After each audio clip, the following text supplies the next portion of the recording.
Part 1. Your brain is slowly destroying you, and you don't even notice. You wake up every day thinking you are in control.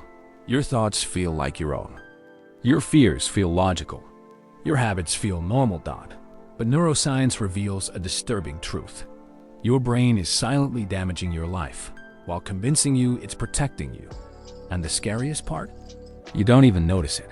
The brain was never built for this WRLD or brain is ancient. It evolved thousands of years ago in jungles, caves, and danger-filled environments. Its only mission was simple: survive at all costs. Not happiness, not success, not meaning. Just survival. But today, there are no predators chasing you, yet your brain still behaves as if danger is everywhere. Emails feel like threats. Opinions feel like attacks. Failure feels like death. This mismatch is slowly destroying you. The first way your brain damages your chronic fear was meant to be temporary, but your brain turned it into a lifestyle. Why? Because fear keeps you alert. Fear keeps you cautious. Fear keeps you alive. So your brain creates fear even when there is no danger. It whispers, what if this goes wrong? What if they judge you? What if you fail? These thoughts feel responsible, but they are not. They are false alarms, and false alarms repeated daily damage your nervous system. This is why. You feel tired without doing much.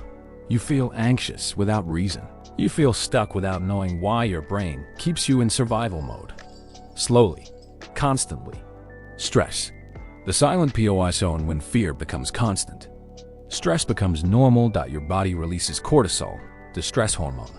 Short-term, cortisol saves lives. Long-term, cortisol destroys them. Science shows chronic stress shrinks memory centers in the brain, weakens emotional regulation, increases anxiety and depression, destroys focus and motivation. But your brain doesn't warn you. It normalizes stress. You say, this is just life. No, this is your brain overworking itself, and it's costing you everything. The brain's most dangerous trick-making destruction. Feel normal. Your brain adapts fast. Too fast. If you overthink daily, ignore exhaustion, live in anxiety, avoid silence, your brain adjusts. It labels dysfunction as normal. So when peace appears, you feel uncomfortable. Your brain says, something is wrong. But nothing is wrong. Calm feels wrong because chaos became familiar. This is how the brain traps you. Dopamine damage. You were never warned. Your brain runs on dopamine, the reward chemical. Dopamine was meant to motivate survival tasks. Eating, learning, building, but modern life hacked it. Social media, notifications, fast content, instant pleasure. Your brain now expects reward without effort. Result? Low motivation, short attention span, constant boredom, emotional numbness. Your brain is overstimulated, and an overstimulated brain becomes lazy, anxious, and depressed. Slow destruction. No pain. No alarms. Why you feel empty even when life is okay? You achieve things. You survived problems. You reached milestones. Yet something feels missing. This is not weakness. It's biology. Your brain learned to chase stimulation, not meaning. So when stimulation fades, emptiness appears, and your brain panics. It looks for more scrolling, more distraction, more noise instead of rest, instead of reflection. This avoidance slowly disconnects you from yourself. Your brain versus your future. Your brain loves predictability. Your future requires uncertainty. Conflict is inevitable. So your brain sabotages growth. It says, stay where you are. Don't risk comfort. This is safer, but safety without growth becomes a cage. And slowly, years pass. Potential fades. Regret grows. Not because you were incapable, because your brain kept choosing comfort. The scariest truth most people never realize. Your brain doesn't destroy you violently. It destroys you quietly. Through small avoidance, small excuses, small fears, small delays until one day you look back and think, how did I get here? You didn't fall. You drifted. Asterisk. If you think fear and stress are the worst damage your brain causes, You are not ready for the next truth. In part 2, how your brain turns pain into addiction and keeps you trapped in it. That lie keeps millions stuck forever. Asterisk, part 2, how your brain turns pain into addiction and keeps you trapped. If pain hurts so much, why do humans keep repeating it? Why do people stay in toxic relationships, return to unhealthy habits, overthink even when it destroys peace, revisit memories that break them? The answer is disturbing. Because your brain can become addicted to pain. And once that addiction forms, your brain will protect it, just like it protects survival. The shocking truth about the brain and your brain does not understand good or bad. It understands only one thing: familiar versus unfamiliar, and familiarity feels safe, even if it hurts. So when you experience pain repeatedly, your brain stops seeing it as a threat. It starts seeing it as home. How pain becomes COMF or Debbie. The first time pain happens, your brain reacts with fear. But if the pain continues, the brain adapts. This process is called neural conditioning. Your brain rewires itself around pain. Stress becomes normal. Anxiety becomes expected. Chaos becomes familiar, and familiar feels safe.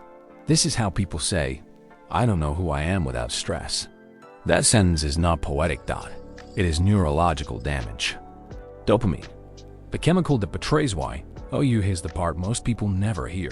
Pain does not only release stress hormones, it also releases dopamine. Yes, the same chemical responsible for pleasure. Why? Because dopamine is not a happiness chemical. It is an anticipation chemical. When pain is unpredictable, sometimes it hurts, sometimes it stops. Dopamine spikes. This creates a loop. The brain starts craving emotional highs and lows, drama, uncertainty, intensity. Calm feels boring. Peace feels empty. Why toxic patterns feel alive? Healthy life is stable, but a damaged brain finds stability uncomfortable. Why? Because the brain learned to associate love with pain, attention with anxiety, connection with fear. So when life becomes calm, the brain says, something is missing. That missing feeling is not love. It is withdrawal, just like an addict without drugs. The brain's most dangerous lie: this is just how I am. This lie keeps people trapped for decades. When pain repeats long enough, the brain builds identity around it. You start believing, I'm just an anxious person.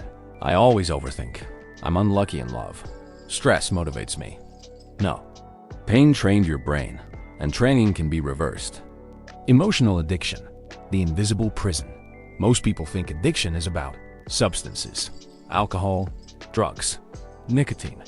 But the strongest addictions are invisible. Emotional addiction includes addiction to sadness, addiction to struggle, addiction to chaos, addiction to being needed. Your brain releases chemicals during emotional pain. So it seeks it again, not consciously, biologically. Why healing feels why? Here is the cruel irony. Healing threatens your brain. Why? Because healing removes familiarity. Healed life feels unknown. And unknown feels dangerous. So when you try to change, you feel uncomfortable. You feel restless. You feel like something is wrong. Your brain whispers, go back. This isn't you. That is not intuition. That is addiction fighting survival. Why you self-sabotage? PSTs exposes silence. Silence exposes thoughts. Thoughts expose wounds. So the brain creates noise, drama, distraction, overthinking, anything to avoid stillness, because stillness means facing pain without dopamine. And the addicted brain hates that. The long-term damage. A brain addicted to pain loses motivation, loses clarity, loses joy, loses self-trust. Life becomes about survival, not creation. You don't chase dreams. You manage stress. You don't grow. You cope. This is not living. This is slow erosion. Asterisk. The most painful are most. People don't miss their pain. They miss the intensity. They miss feeling something. Because numbness feels worse than pain. But numbness is not your nature.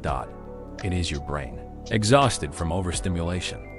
How the cycle CONTI in US Spain gives dopamine gives familiarity gives. Identity gives repeat each cycle strengthens neural pathways. And what fires together? Wires together. The brain becomes efficient at suffering. The truth that breaks the CANs: you don't break pain addiction by thinking positive. You break it by tolerating boredom, calm, and silence. At first, calm feels uncomfortable, peace feels empty, stability feels wrong. That is withdrawal, not failure. The beginning of euphoria idiom: the moment you stop feeding pain with attention, your brain panics. But then, it learns slowly that calm does not kill you, that peace is safe, that silence heals. F. You think pain addiction is the worst thing your brain does. Wait. In part 3, why your brain creates fear even when there is no danger, and how that fear controls your entire life. This lie keeps you small forever. Part 3, why your brain creates fear even when there is no danger. You feel fear, but nothing bad is happening. No threat, no emergency, no real danger, yet your heart races. Your chest tightens, your mind spirals, and you ask yourself, why am I scared for no reason? The answer is unsettling. Your brain learned fear, and now it repeats it automatically. The fear center that controls you deep inside your brain exists a small structure called the amygdala. Its job is simple: detect danger, trigger survival. The amygdala is fast, very fast. It reacts before logic, before thinking, before reason. This was perfect when danger was real. But today, your amygdala is outdated. It cannot tell the difference between a real threat, a memory, a thought, an imagined future to your brain. They all feel real. The brain's favorite lie: you are not safe. Even when you are, your brain constantly scans for threats. Why? Because missing one danger in the past meant death. So the brain prefers false alarms. Better to panic unnecessarily than to relax and be wrong. So it creates fear out of uncertainty, change, silence, attention, responsibility. Your brain is not predicting reality. It is predicting pain based on memory. Why fear comes from the past, not the future. Fear feels like it's about what might happen, but science says otherwise. Fear is stored memory. If you were embarrassed once, rejected once, hurt once, failed once, your brain saved that moment as danger. So when a similar situation appears, the brain reacts instantly, not because danger exists, but because pain once existed. Why your body panics before your mind? Have you noticed? Fear hits your body first. Sweaty palms, shaky voice, fast heartbeat. That's because fear bypasses logic. The amygdala sends signals straight to the body. Your thinking brain, prefrontal cortex, arrives later. By then, your body is already panicking. And your mind concludes, I feel fear, so something must be wrong. That is backward, but it feels convincing. The fear loop that destroys CONFI. Here's the loop. Brain predicts danger, body reacts. Mind interprets reaction as proof, fear strengthens. Your brain then saves this pattern. Next time, fear arrives faster, stronger, earlier, eventually. Fear appears without reason. This is how anxiety forms. The most destructive lie about fear: if I feel scary, it must be wrong. This lie controls lives. Because growth always feels uncomfortable. New job? Fear. Speaking up? Fear. Trying something new? Fear. Your brain says, stop, this is dangerous. But neuroscience says, fear often means importance, not danger. Your brain confuses uncertainty with threat, discomfort with death, and keeps you small. Why avoidance makes fear permanent? Every time you avoid something scary, your brain learns one thing: avoidance saved me. So next time, the fear doubles. Avoid again. And fear becomes default. This is how confidence shrinks, opportunities disappear, life becomes smaller, not because danger increased, but because avoidance trained the brain. Overthinking. Fear's best for appears. You try to think your way out, but thinking fuels fear. Why? Because fear lives in the body, not logic. The more you analyze, what if this goes wrong? What if I fail? What if they judge me? The more evidence your brain collects to justify fear. Even fake evidence feels real. The shocking biological fear does not mean something bad will happen. Fear means your nervous system is overstimulated. That's it. Not intuition, not prophecy, not destiny. Just biology running on old software. Why your brain prefers fear. Gives your brain purpose. A calm brain feels useless. So the brain creates problems to solve. Worry, anxiety, imagine scenarios. Fear keeps the brain busy. And a busy brain feels alive. The hidden cost of living in chronic fear. Destroys focus, weakens memory, kills creativity, shrinks confidence. Your world becomes smaller, not because you lack ability, but because fear became your decision maker. The hardest truth about fear will never tell you. You are ready. Readiness threatens safety. If you wait for fear to disappear, you will wait forever. Fear fades after action, not before. How to break fear's control, science-based. You don't fight fear. You show your brain proof that you survived, you didn't die. The danger was exaggerated each time you act despite fear. Your brain updates its threat map, slowly, quietly, permanently. A question that takes power. When fear appears, ask, is this danger or discomfort? If it's discomfort, you are safe. Your brain is lying again. If you think fear is the biggest damage your brain causes, you are not ready for this. In part 4, why your brain sabotages your success just when things start going right. This lie destroys dreams silently. Part 4, why your brain sabotages you just when things start going right. Have you ever noticed this strange pattern? Just when life starts improving, just when things begin to work, just when you feel close to success, something goes wrong. You procrastinate, you self-doubt, you quit, you destroy momentum, and you ask yourself, why do I ruin good things? The answer is terrifying. Your brain sees success as a threat. The brain hates change, even good change. Your brain values safety above all else. Safety means familiar routines, predictable outcomes. Known pain. Success threatens all of that. Success means new expectations, new responsibilities, new risks. Your brain does not care that success is good. It only sees uncertainty, and uncertainty feels dangerous. Why comfort is more powerful than kindness. Comfort keeps you alive. Happiness is optional. So your brain chooses comfort every time, even if comfort means staying stuck, staying small, staying unhappy. Your brain would rather protect known misery than risk unknown growth. The identity trap. Your brain builds identity from the past. If you struggled long enough, struggle becomes who you are. So when success appears, it threatens identity. Your brain asks, who am I without my problems? That question feels dangerous. So the brain sabotages progress to protect identity. Self-sabotage doesn't feel like sabotage, it feels logical. Your brain disguises sabotage as, I need more time, I'm not ready yet. This isn't perfect, I'll start tomorrow. These thoughts feel responsible. They are not. They are fear wearing logic's mask. Why your brain creates problems. A calm life feels unfamiliar. Problems feel normal.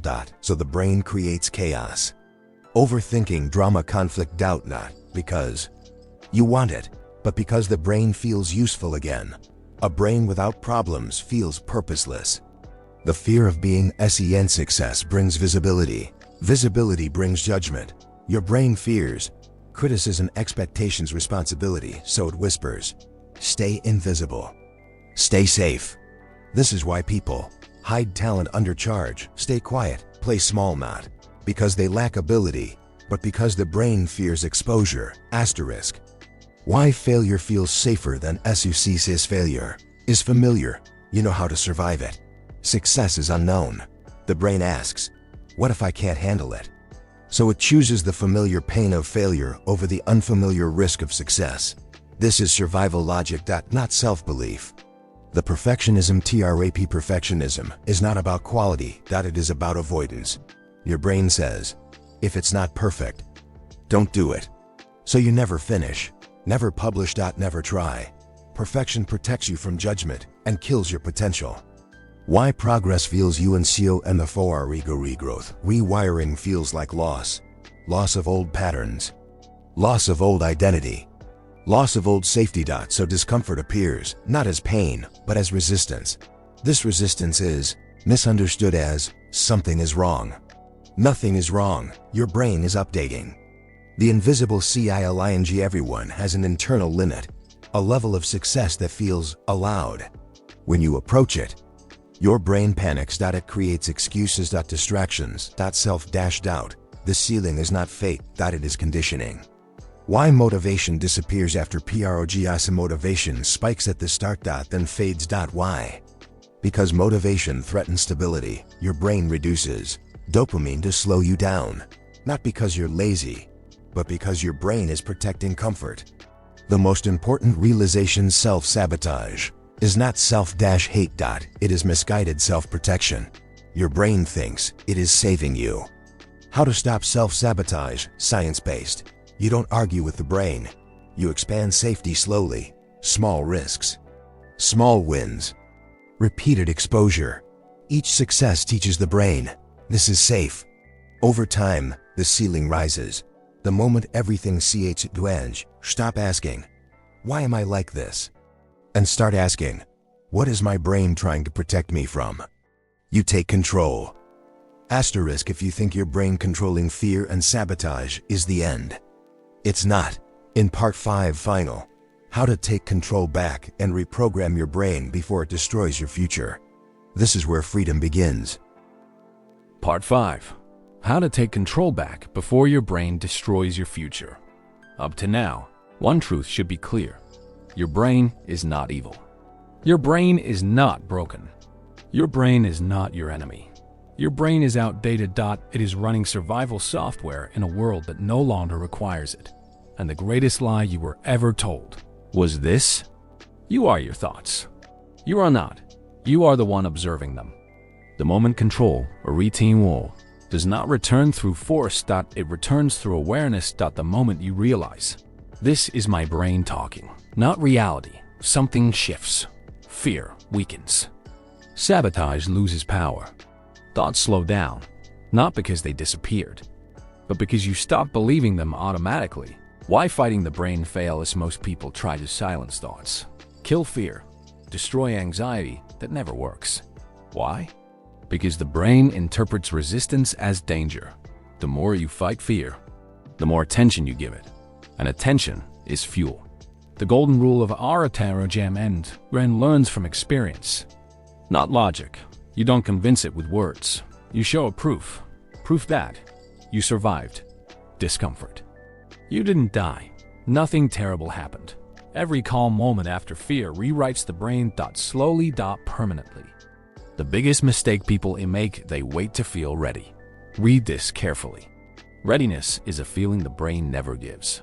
Waiting for confidence is letting fear control timing. Confidence comes after action. Always. How the brain actually changes. Science. Neuroplasticity.